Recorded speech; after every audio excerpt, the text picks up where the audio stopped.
Bien, como cada semana estamos ya al aire, gracias por acompañarnos. Los invitamos también a que participen. 814-0505 es nuestro teléfono. Fíjense ustedes que este país extraordinario, que no nos lo podemos acabar, una de las bases más importantes que debe de tener eternamente es la educación, sin duda. Nosotros debemos de preocuparnos mucho porque las generaciones que vienen inmediatamente detrás se preparen académicamente, y no tanto como decían nuestros viejos, para que sean gente de bien. Ya lo que queremos es que defiendan esta patria nuestra, esta tierra nuestra, este México extraordinario. En esta ocasión, y por segunda vez, he invitado a una institución de mucho respeto y prestigio aquí en la capital de nuestro estado, en San Luis Potosí. Saludo, aprovechando el espacio, a toda la Huasteca Potosina, norte y sur, que a través de Televalles, Canal 8 nos ven, nos repiten los sistemas de cable, en Temajacable, en Tamazunchale también, Canal 9 de Tamazunchale, Canal 30 de Ultravisión en Ciudad Victoria, Tamaulipas, saludos, a Ciudad Mante, Tamaulipas, Canal 7, Televisión Abierta, El Naranjo, San Luis Potosí, Ciudad del Maíz, que nos ven directamente, saludos porque luego se me sienten, saludo a Cerritos, con muchísimo gusto, Matehuala, Villa de la Paz, Cedral, Real de 14, que nos ven en los sistemas de cable locales, en Río Verde, Ciudad Fernández, El Refugio, Callejones, San Ciro de Acosta, híjole, y aquí en esta gran ciudad de San Luis Potosí, en donde Canal 13 tiene su señal abierta para ustedes. Y les decía que estamos con un gran gusto de recibir a alguien que tiene esa responsabilidad de la que yo hablaba en parte, tiene en parte esa responsabilidad de educar, y ya no nada más a los jóvenes, sino también a los no tan jóvenes que quieren hacer un posgrado, que quieren reeducarse para ser más competentes. Hace muchos años, en los 50 y 60, quizá todavía en los 70, los padres decían a los hijos, tienes que tener un título de ingeniero, de licenciado, de médico, de doctor, y hoy en día ya no es suficiente. Hoy en día todos con título, pero además necesitan un posgrado, porque la especialidad ya es muy afinada, ¿sí? Ya es más profesional, y es que el momento histórico lo pide, el mundo lo pide, y no es la excepción nuestro país, y mucho menos, señoras y señores, nuestro estado.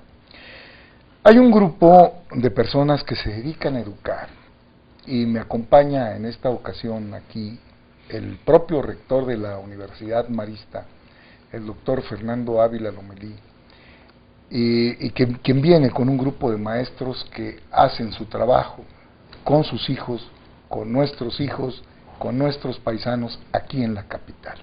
Vamos a informarles a ustedes para que sepan la oferta que hay y puedan tener una opción más para aquellos que nos rodean en todas las ciudades que mencioné y para los mismos habitantes de esta capital. Realmente todos nosotros, los que nacimos en este estado y otros que nacieron directamente en esta ciudad de San Luis, sabemos la tradición que tienen los maristas como educadores en esta entidad. Olvidémonos del resto del mundo, particularmente lo que han logrado en San Luis Potosí, y estamos muy contentos, doctor Fernando Ávila, de recibirlos de nuevo en esta casa. Pedro, muy agradecido por tu invitación. Por segunda vez estamos aquí, como tú lo has dicho, y creemos que aplicar el mayor esfuerzo en educar mejor será la solución a nuestro país. Bien, como pieza fundamental. Sí, lo decía el rector Narro la semana pasada, la salud y la educación es lo que le dará otra dimensión a la calidad de vida en México. Sí, esa es la ventaja que refería él de que tenemos un gobernante médico, sí, compañero de ustedes, que pues yo creo que entiende un poquito de la salud. Totalmente. Sí, entonces hay que reforzar la educación, que tendremos que hablar, mi querido rector, también de qué perspectivas hay para que ustedes extiendan la universidad hacia el resto del estado. Pero mientras tanto vamos a presentar a quienes acompañan al rector Ávila Lomelí. Y está a su izquierda el maestro Alejandro Torres Padilla, que es vicerrector de la Universidad Marista. Bienvenido, señor. Muchas gracias. Bienvenido a esta casa. Y ahorita vamos a conversar con usted de todas las responsabilidades que tiene. De igual forma, se encuentra con nosotros don Eduardo Pérez Morón, contador público certificado, coordinador de la maestría en finanzas, de la especialidad en costos y del diplomado en desarrollo de habilidades financieras. Esto es una novedad. Bienvenido, don Eduardo. Gracias, muy amable. Sí, efectivamente tenemos esa responsabilidad en la universidad de dirigir estos estudios de posgrado. Bien, y tendremos que hablar extensamente de ello. De igual forma, están aquí sentaditas en la sala nuestra, porque aquí estamos como que en el comedor, pero tenemos también a nuestras invitadas aquí en este mismo estudio, que es la maestra María Isabel Villarreal Guzmán, directora de posgrado, coordinadora de la maestría en educación, del diplomado en habilidades docentes y del diplomado en innovación educativa. Bienvenida, maestra. Buenas tardes. De igual forma, la licenciada Karina Álvarez Márquez, que es coordinadora de las maestrías en Derecho. Maestrías, o sea, son varias. Ahorita le toca. Entonces estamos todos, señor rector. Estamos completos. Sí. Que cierren las puertas, por favor, porque ya estamos completos. Y vamos a iniciar, pues, por el principio. La vez anterior hablamos, doctor Ávila, de la universidad marista en general. La universidad tiene mucha oferta para San Luis Potosí, pero ahora vamos a hablar un poquito más de especialidades. ¿Estoy correcto? Así es, Pedro. Muy bien. El posgrado. Empezaremos con los posgrados, pues, porque esta es la parte. Tenemos muchos jóvenes ya con títulos universitarios, ¿no?, que necesitan reforzar. Esto me llamó mucho la atención, la responsabilidad de don Eduardo, porque coordinación de la maestría en finanzas, Así es. ¿sí?, de la especialidad en costos y del diplomado en desarrollo de habilidades financieras. Don Eduardo, normalmente yo que trabajo en un desarrollo habitacional, cuando habla de costos se refiere a ingenieros y del costo de una obra, metros cuadrados, metros de construcción, Costo unitario. ¿verdad? ¿Y de qué es de lo que hablamos aquí? De lo que hablamos aquí es de costos, precisamente. Costos es todo aquel elemento que se gasta o se eroga con el ánimo de tener utilidades. Por ejemplo, en las empresas los costos son, pues, la materia prima que utilizan, la mano de obra que contratan, los gastos de operación, etcétera. Todos esos son costos que inciden posteriormente en el precio, porque de acuerdo a las normas, pues yo necesitaría vender algo, un producto que yo he fabricado, pues recuperando los costos. Entonces, los costos vienen a ser ahora en este ambiente actual de tanta competencia, tanta competitividad, viene a ser algo muy, muy, muy especial, porque son los que nos permiten, si nosotros entendemos bien esto de los costos y lo podemos aplicar a las empresas, son los que nos permiten precisamente ser competitivos. Muchos países orientales nos han puesto la muestra cuando han creado el concepto del costo objetivo. Ellos, para ir al mercado internacional, no van como nosotros, que decimos sumamos los costos más agregamos una utilidad y así vamos a ese precio al mercado internacional. Pero en la actualidad estas naciones del Asia nos han puesto el ejemplo de decir, no es eso, porque cuando llega uno así como nosotros llegamos al mercado internacional, llegamos no competitivos, con un precio que no está de acuerdo con el precio que están dando otros países, y entonces no vendemos. Ellos no, ellos ponen lo que se llama el precio objetivo. Primero van al mercado, estudian a qué precio puede vender su producto para poder colocarlo, y de acuerdo a ese precio ponen también algún margen de utilidad, y lo que sobre, es lo que van a tener que hacer como costo, lo que van a tener que erogar como costo. O sea que se obligan ellos a hacer, a bajar los costos y ser competitivos. ¿Y quiénes son candidatos para esta disciplina, don Eduardo? Como la especialidad en costos la tenemos con dos orientaciones, una a costos industriales y otra a costos en la construcción, los candidatos normales son quienes están en el departamento de costos o tienen que ver con costos. Y ahí encontramos tanto contadores como administradores y últimamente muchos ingenieros en producción o ingenieros civiles, arquitectos, etcétera. Muy bien, pero definitivamente esto es novedoso en San Luis. Sí, esa es una de las cosas que la universidad está muy satisfecha porque estos estudios no se encuentran en ninguna parte en el centro de la República. Hay pocos estudios de posgrado en costos en la República y generalmente están en la UNAM, tiene un programa y por ahí hay alguno que otro, pero en realidad no había habido un programa directo de costos. ¿Ya iniciaron los cursos? Sí, tenemos ya un año con la especialidad. Estamos por iniciar próximamente el siguiente curso, que empieza el día 8 de febrero. ¿De febrero? De febrero. O sea que todavía es tiempo para quien tenga intención. Para quien tenga intenciones, que platique con nosotros y con muchísimo gusto le damos toda la información. Precisamente el día de mañana vamos a tener una sesión informativa sobre la especialidad en costos, allí en Venustiano Carranza 1003, que es la sede del posgrado, a las 7 de la noche. Por cual estamos invitando. ¿Quieres repetir, por favor, el claro que sitio? Sí. Cómo no, vamos a tener la sesión informativa para la especialidad en costos el día de mañana, miércoles, a las 19 horas, 7 de la noche, en Venustiano Carranza 1003, que es la sede del posgrado. Muy bien, entonces ya están enterados. Por supuesto que al llegar a este punto, nosotros en el estado, ahí estamos viendo el edificio del posgrado de la Universidad Marista. Este edificio está en la esquina de las calles de Benigno Arriaga y Venustiano Carranza. Es una obra extraordinaria, magnífica, que siempre nos llenó de orgullo y gusto, donde algún tiempo fue el Instituto Potosino, doctor Ávila. Así es. Así fue, y era internado. Desde 1935 se iniciaron las actividades educativas de los hermanos maristas en ese edificio. Es un modelo arquitectónico de arquitectura civil verdaderamente un tesoro de la ciudad. Prodigioso. Y debemos de conservarlo y cuidarlo y disfrutarlo. En primer lugar, y luego es útil. Ahí colinda, es vecino, el Instituto Potosino, que conocimos todos los habitantes de este estado, y que tiene mucha historia ligada inclusive a la revolución y a las acciones de revolucionarios en este estado, y a la conducta de gobernadores con el respaldo que le dieron.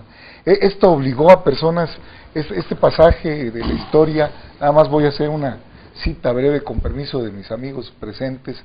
En alguna ocasión me di cuenta que había un secretario de Educación de grata memoria para mí, mi compadre en paz descanse, José Luis Cervantes González, tenía una copia fotostática en su privado del certificado de primaria de don Jesús Reyes Heroles. Y entonces le digo, ¿y esto de dónde lo sacó?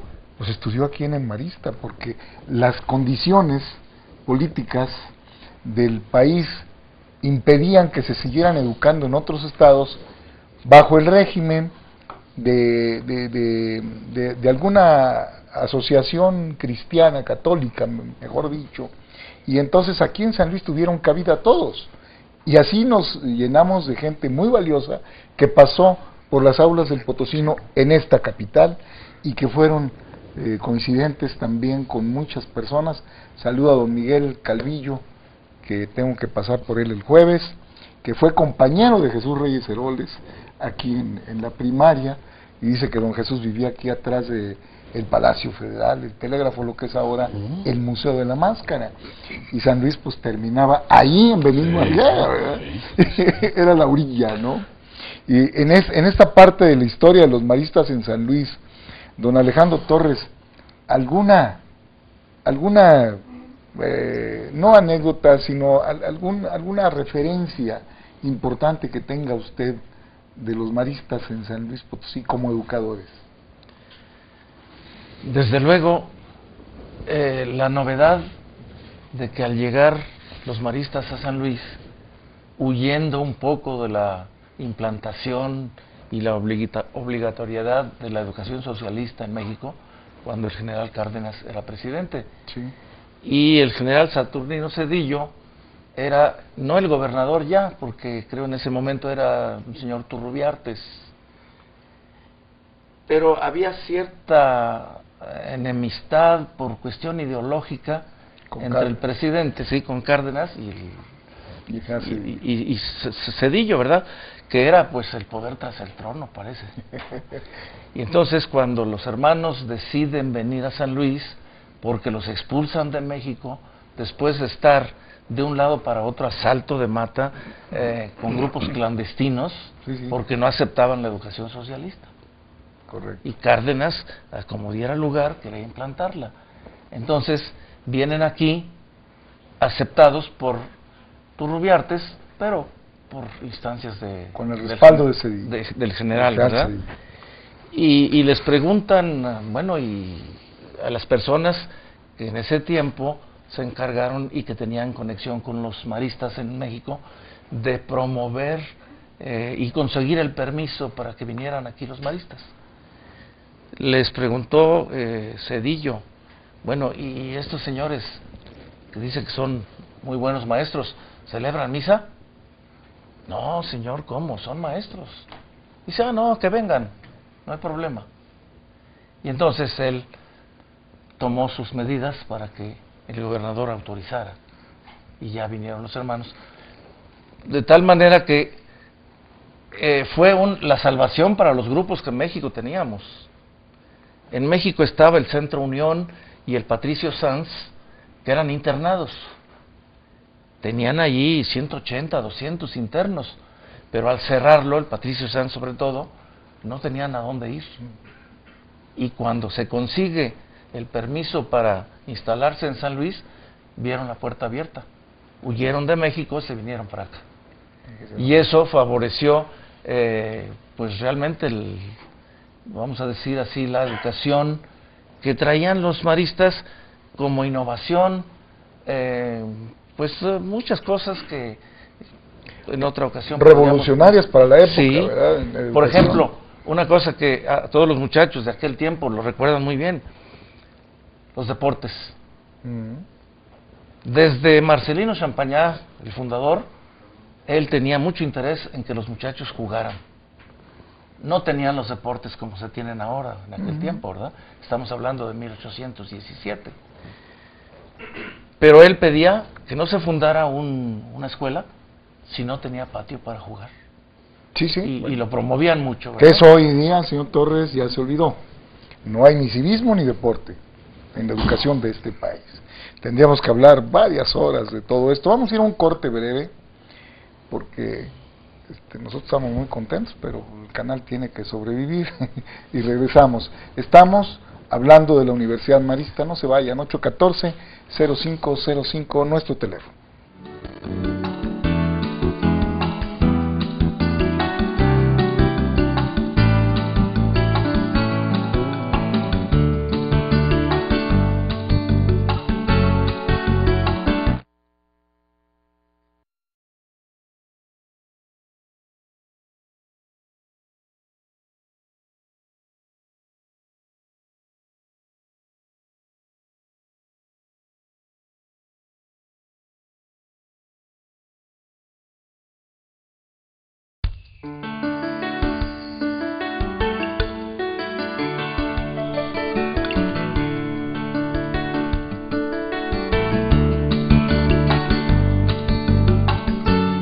Seguimos hablando de la Universidad Marista aquí en San Luis Potosí, que tiene una oferta atractiva para quienes quieren prepararse más, que ya están con su título universitario. Hay posgrados. Y ahora voy a conversar con la maestra María Isabel Villarreal Guzmán y la licenciada Karina Álvarez Márquez. Isabel, aquí dice que es directora de posgrado, coordinadora de la maestría en educación del diplomado en habilidades docentes y del diplomado en innovación educativa. ¿Qué es esto así para nosotros los que no fuimos a la escuela? Sí, bueno, el posgrado representa un nivel más de estudios, tanto en el nivel de especialidad como en el nivel de maestría y doctorado. Ahorita que usted comentaba al inicio del programa, es importante que cuando saludaba a todos los televidentes de varios estados de aquí de San Luis y de otros estados de la República, quiero decirle que el posgrado contribuye a aumentar la cobertura, ¿sí? Nosotros tenemos una sede que es Carranza 1003, pero nosotros en este momento estamos abiertos a cualquier necesidad del estado o de otros estados. Inclusive le quiero comentar que en este momento estamos en Saltillo implementando el diplomado en innovación educativa.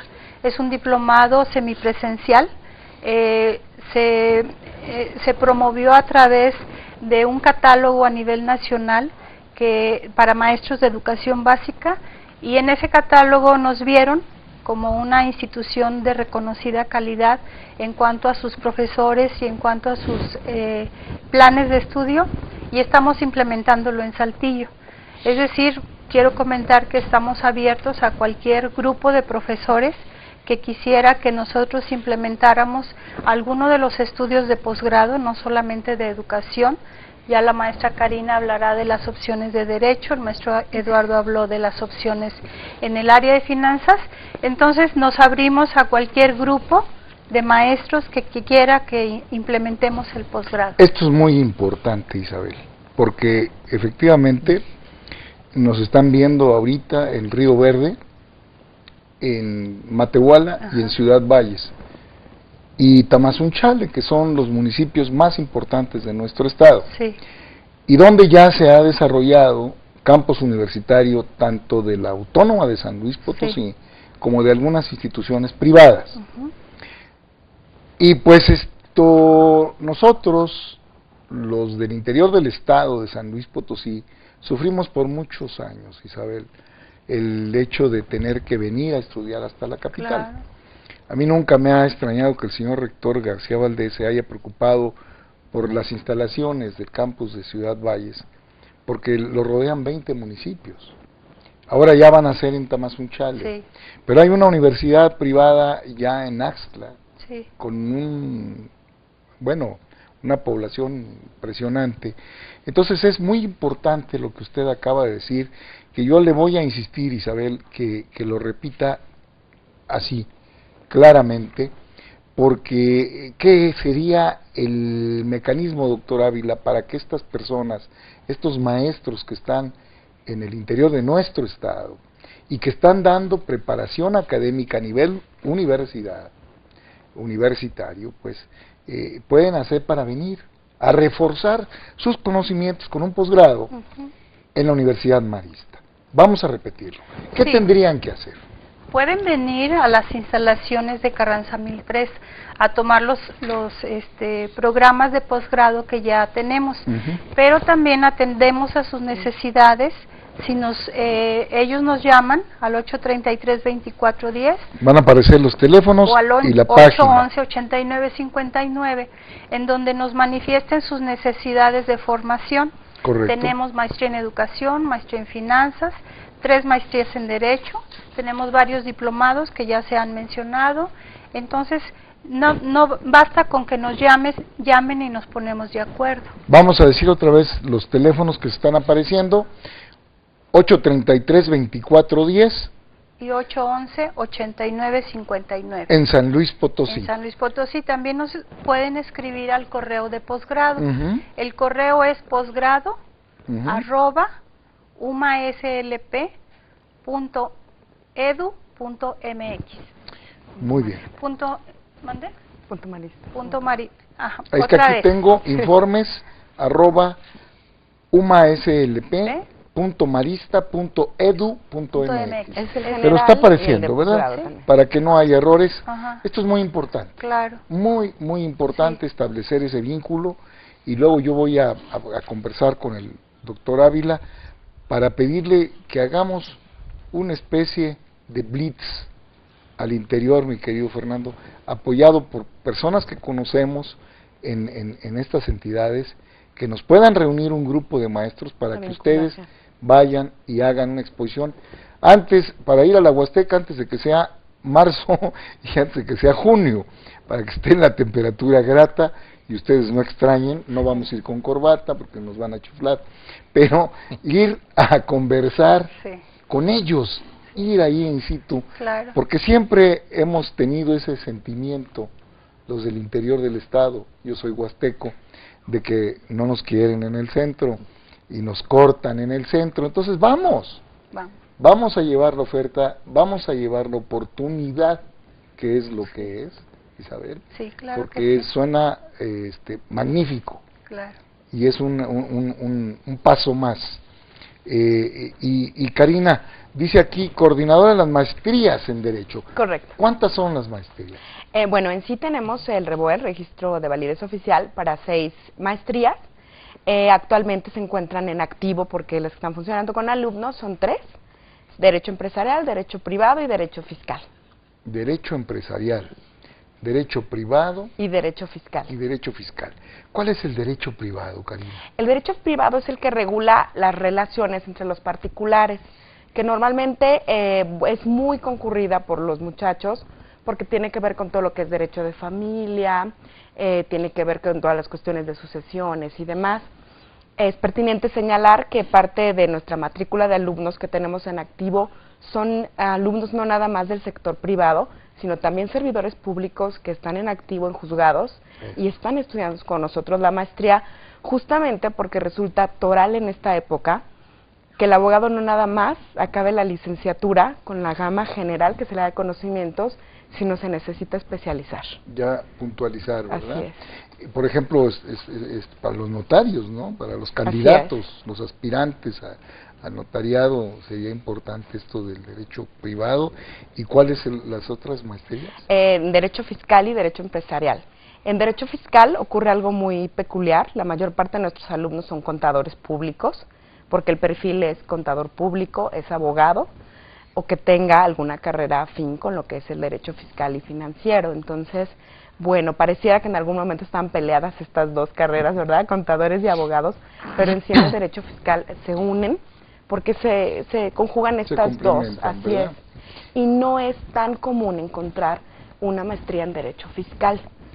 Son muy pocas las universidades a nivel nacional que ofrecen la maestría en derecho fiscal, y es muy concurrida por eso, porque tanto a nivel privado, pues bueno, se exige en los despachos y también a nivel corporativo que se tenga un grado superior, pero a nivel ya lo que es público, el que quiera ascender secretario de acuerdos a juez y demás, pues bueno, sabemos que necesitan la parte de especialización, y no es lo mismo tomar cursos de especialidad a maestría. Correcto. Que a veces esa es la confusión que existe, ¿no?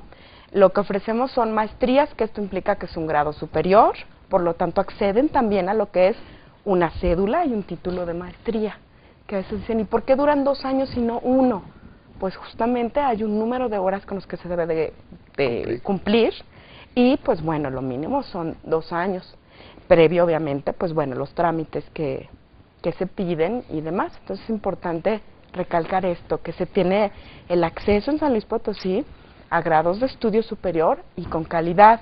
Mencionaban la parte de gente que viene de fuera de San Luis Capital. Pues nosotros tenemos la fortuna de que hay alumnos cada fin de semana, las clases son en viernes y sábado. Tenemos ahorita alumnos que vienen de Zacatecas, de Villa de Reyes, de Matehuala y de Venado a clases. Esto es muy importante, el decir cómo es la oportunidad, ¿no? Porque normalmente quien está tomando ya una maestría o un posgrado en general, ya es un profesional que está ejerciendo, trabaja en una empresa o es libre, pero no tiene tiempo de ir a un aula.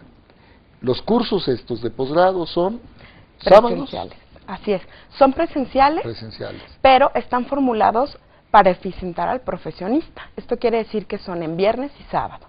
La maestría en Derecho en concreto, los cursos son los viernes de 4 de la tarde a 10 de la noche y los sábados de 8 de la mañana a 2 de la tarde. Y esto permite pues justamente que se fomente que sigan trabajando y a la vez se complemente. Correcto. Que a veces quiere la gente estudiar otra cosa, pero cuando es más de 2 días o en 3 semanas se le dificulta. ¿Y la otra maestría que nos falta? Empresarial. Empresarial. Lo que es todo lo que tiene que ver con corporativo. Es muy completa, tiene que ver con cuestiones inclusive contractuales y demás. Y bueno, ahí sí es como más, obviamente están administradores, llegan a estar, pero sí la carga es mucho más de alumnos con perfil de abogados. Correcto. Todo esto está físicamente en Benigno Arriaga y Venustiano Carranza. Sí. Y los teléfonos que van a ver en la pantalla y la página y el correo, para que ustedes, quien tenga interés en hacer estos estudios, por favor se dirijan con ellas directamente en la universidad, con la universidad misma, y por favor aprovechen esta oferta en su capital con gente muy calificada, que me consta lo es, y que además están haciendo un esfuerzo doble, por decirlo de alguna manera, doble por San Luis Potosí. Seguimos con ese pendiente de la educación. La salud y la educación, dijo el doctor Narro, rector de la UNAM, deben de ir de la mano, y hoy más que nunca en este país lo necesitamos. El que exista más oportunidad de trabajo, el que exista más hombres dispuestos a hacer por su patria positivamente, consiste precisamente en que estén educados. No nada más es leer, es educarnos. ¿Algo más que quieran ampliar, Isabel? Sí, quiero ampliar acerca de la maestría en educación. Dentro del Estado hay muchas opciones de maestría en educación, pero ¿qué es la maestría en educación marista? La maestría en educación marista es de las más antiguas dentro de San Luis capital. En 1998 se obtuvo el REBOE. ¿Cuál es el enfoque de la maestría? La maestría parte de varios principios. Se habla mucho de educación, pero ¿qué tipo de educación? ¿Cómo se concibe la educación? Nosotros tenemos varios principios que rigen la maestría. En principio, que la educación es un proceso complejo. No es el resultado de la interacción solamente del maestro y el alumno. De esa interacción hay muchas cosas que se producen cuando se interacciona. Por ejemplo, los maestros tenemos que estar muy preparados para que aprender de la interacción con el alumno, porque el alumno es parte de la realidad. Y la realidad, como es cambiante, es dinámica, nosotros tenemos que estar al tanto de esa realidad social y realidad de alumno, como muestra que estamos ahí en el aula. Sin duda. Luego tenemos el principio marista, que decía Marcelino Champagnat, fundador, que para educar hay que amar, y amar a todos por igual. O sea, tenemos valores en el aula de justicia, de solidaridad. El maestro no puede estar insensible a eso. Ya decía el educador amigo, que en paz descanse, Pablo Latapí, decía que los maestros actuamos lo que somos. Y si lo que somos no está sólido y lo que somos no tiene valores de por medio, entonces ¿cómo vamos a hacer con nuestros alumnos? Tratamos de que esos principios se lleven al aula. La maestría en educación tiene un enfoque hacia la innovación educativa. La mayoría de las maestrías que se ofertan dentro de San Luis están enfocadas a la docencia. Nosotros tenemos la innovación educativa como parte, como eje transversal de cualquier maestro. Y esta maestría inicia en agosto, la tercera semana de agosto, ya están abiertas las inscripciones. O sea, los candidatos son maestros. Los candidatos son maestros. Normalistas. No solamente. Son maestros que se dedican a la educación. Ya, en general. Maestros que pueden ser abogados, químicos, médicos, de cualquier licenciatura, son aceptados ahí.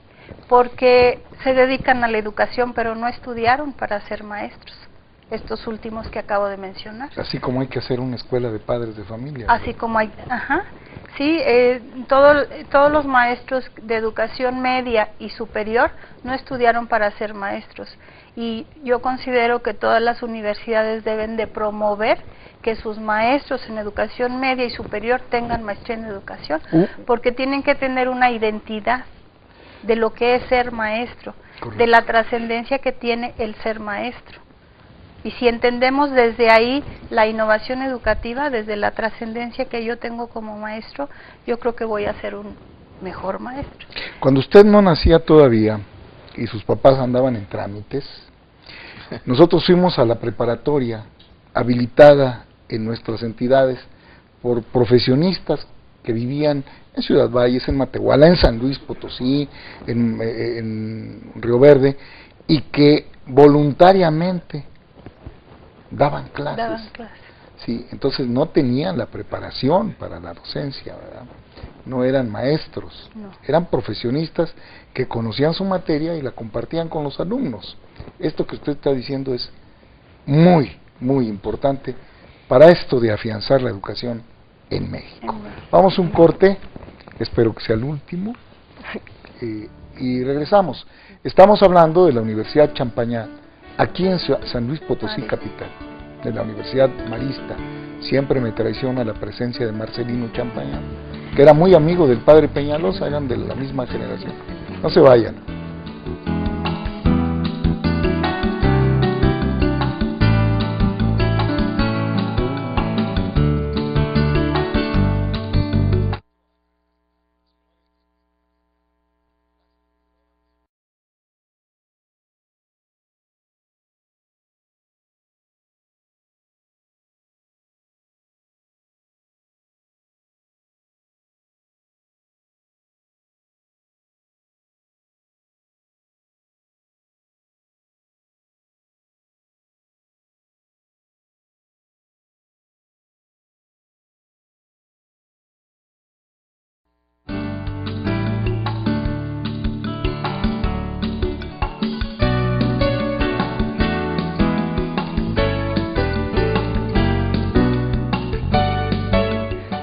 Fíjense ustedes que tuve un dislate, dicen los que fueron a la escuela, porque no presenté a uno de los directivos de la universidad aquí presente, que es el maestro Ricardo Piña.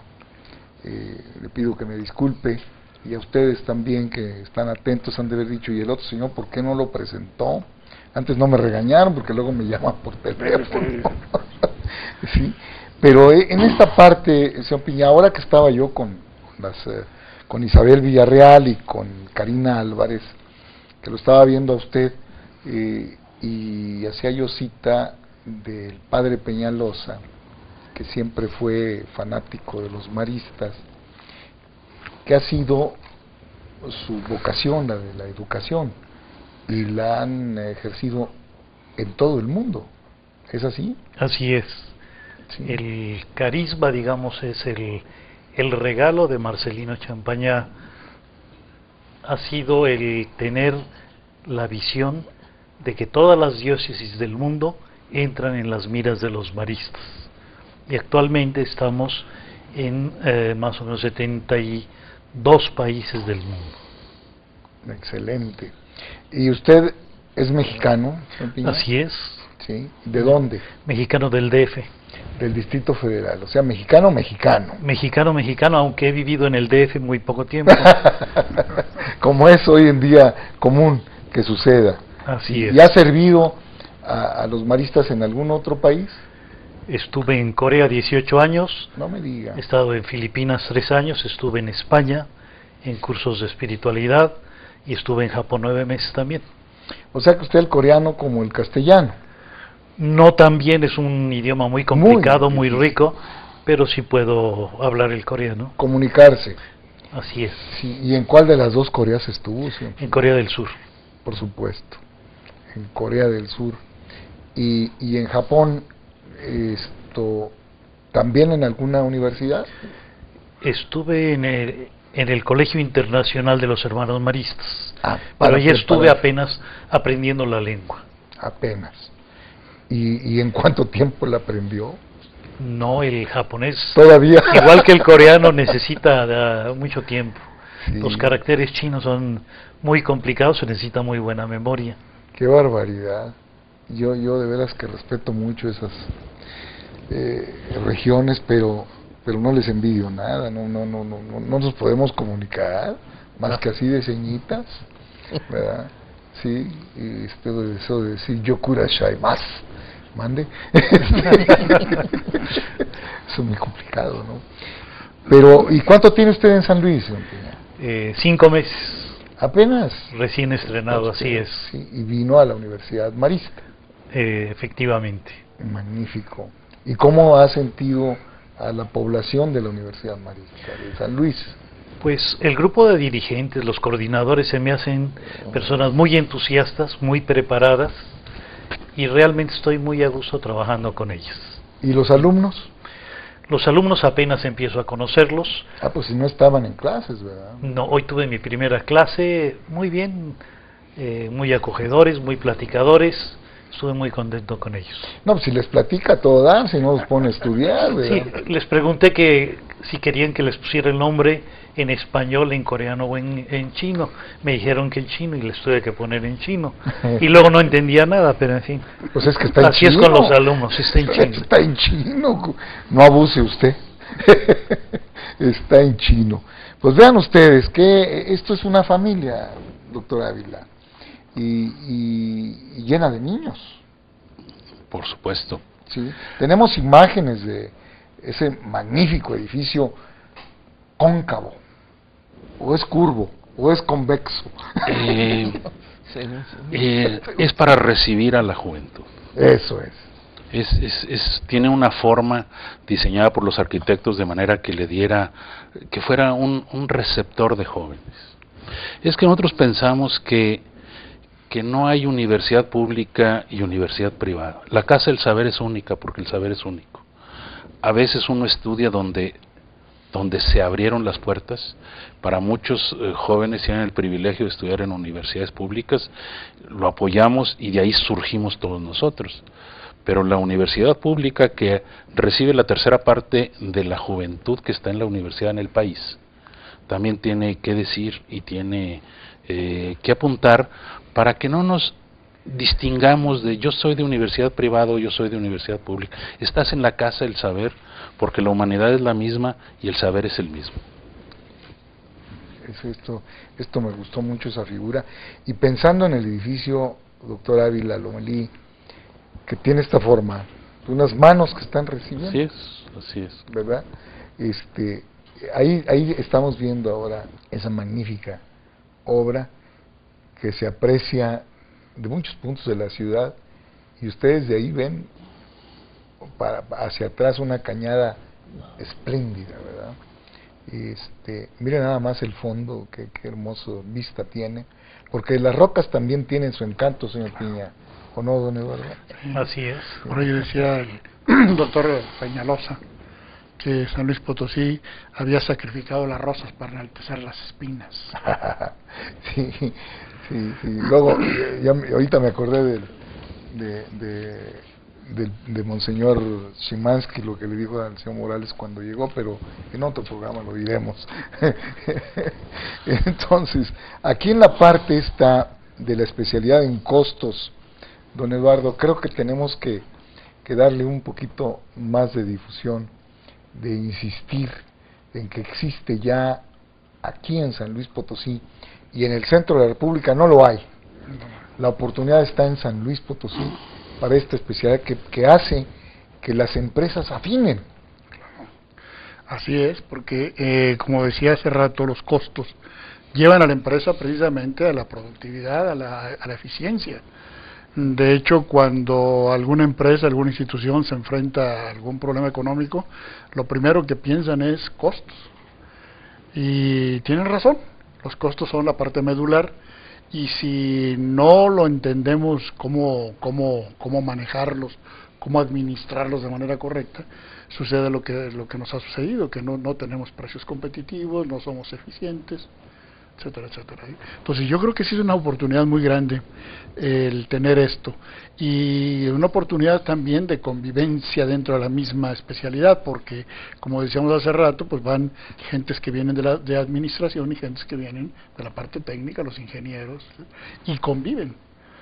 O sea, ya no es nada más la parte del costo en la construcción separada del costo industrial, sino que tienen una base firme, los dos tienen una base única.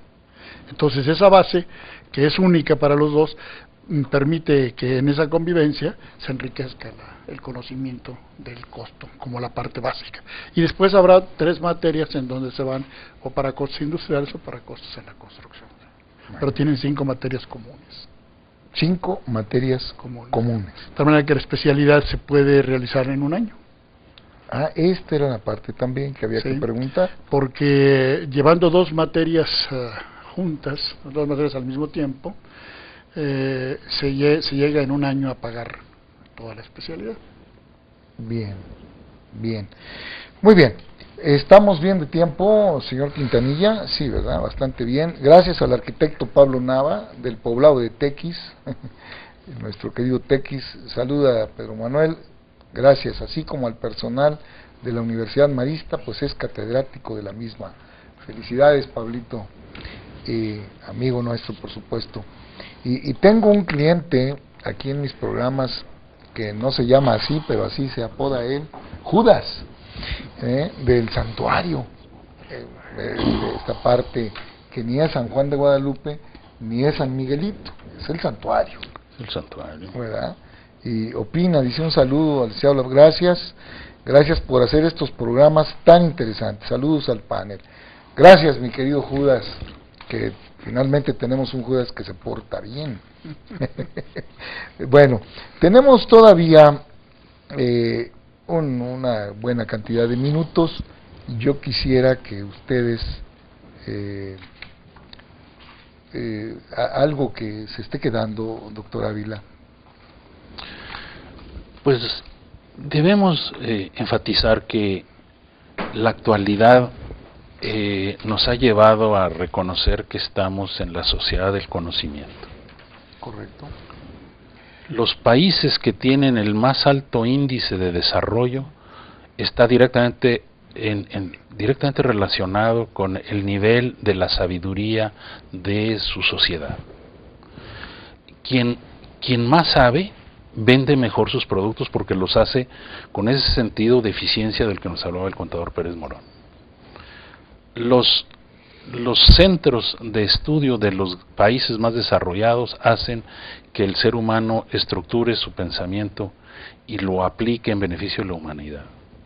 En México nos hace mucha falta empezar a darnos cuenta que ya no es suficiente acercarnos a la lectura, ni a los libros, ni al conocimiento simple. Necesitamos reestructurarnos todos para llegar al pensamiento evolucionado para poder servir. El consumidor busca con claridad lo que necesita. Y si el saber humano le está proporcionando esos satisfactores, va a consumirlos de quien los genera.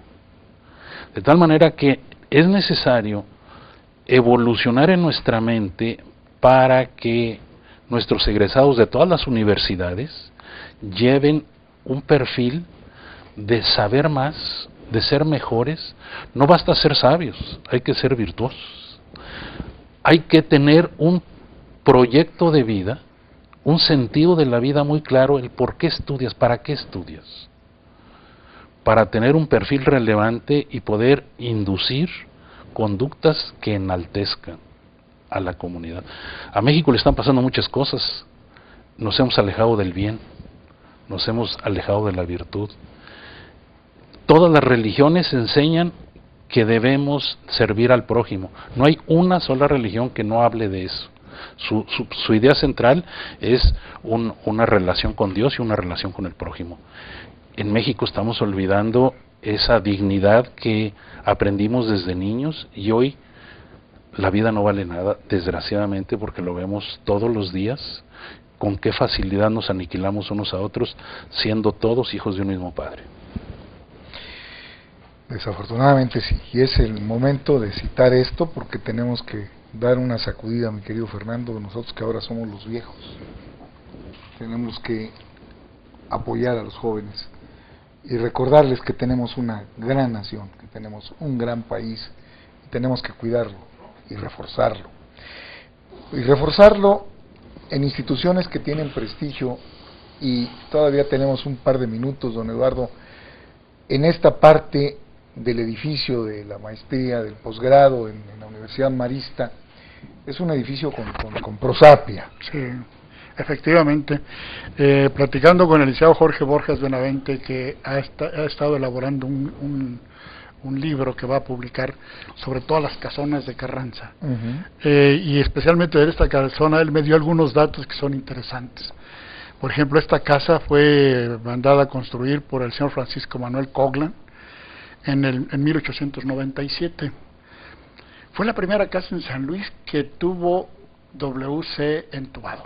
Entonces, ese es un dato que es interesante para la casona. Fue la primera casa que tuvo con WC, agua. Con agua, sí. Pues inglés. Sí, el proyecto fue del ingeniero Antonio Prieto Trillo. Él venía de Zacatecas, según me comentaba el ingeniero Borges, el licenciado Borges, venía de Zacatecas y estaba en la construcción de la presa San José. Entonces él fue el que hizo el proyecto, y la cantera la trabajó el señor Florentino Rico, que hizo muchas obras. La presa, y hay muchas otras obras que él siempre ponía una plaquita de la cantera poniendo su nombre. Y la madera, porque también es muy importante ver la madera de esa casa, todas las son puertas, ventanas, sobre todo la puerta principal son magníficas, es una obra de joyas. ¿Quién las labró? La labró el señor Jorge Una, que también es famoso por sus trabajos en madera. Abuelo de Tomás Calvillo Una, embajador de México en Filipinas actualmente. Exactamente. Entonces el señor Coglan era propietario de una mina en Real de 14. Y ahí también era una persona pues de mucha iniciativa. Ahí fue el primero que trajo un malacate eléctrico. Lo trajo de Inglaterra en toda América. Nos quedan 2 minutos, don Eduardo. Adelante. El señor Coglan vendió esta casa, se la vendió al señor Joaquín Arguinzonis en 1914 por cuestiones de la revolución que se iba a él. El señor Arguinzonis también se va a México y la casa queda en varias manos por ahí. La viuda quiso después recuperar la propiedad y regresa y busca cómo estaba la propiedad y hace un trato con el general Saturnino Cedillo. ¿Por qué? Porque en ese tiempo había un problema. El cuartel del militar estaba en malas condiciones, estaba atrás de lo que es ahora el Palacio de Justicia, y estaba empezando a construir el de la Avenida Juárez. Entonces la viuda hace una negociación con el general Saturnino Cedillo, prestarle la finca para que fuera cuartel, y al término que le reconocieran su propiedad y se la devolvieron, y así fue. Entonces ella le vende después a los hermanos maristas la propiedad. Había garantías, es un país extraordinario, don Eduardo. Muchas gracias, doctor Fernando Ávila Lomelí, gracias al maestro Alejandro Torres Padilla, al maestro Ricardo Piña, gracias señor por estar aquí, la maestra María Isabel Villarreal Guzmán y la licenciada Karina Álvarez Márquez, que también es maestra, y por supuesto mi amigo el contador público certificado Eduardo Pérez Morón. Muchas gracias. Muchas gracias a todos por estar aquí. Gracias a ustedes por acompañarnos. Los espero la próxima semana a esta misma hora por este mismo canal. Soy Pedro Manuel de la Fuente. Hasta la próxima, y la paz a todos, por supuesto.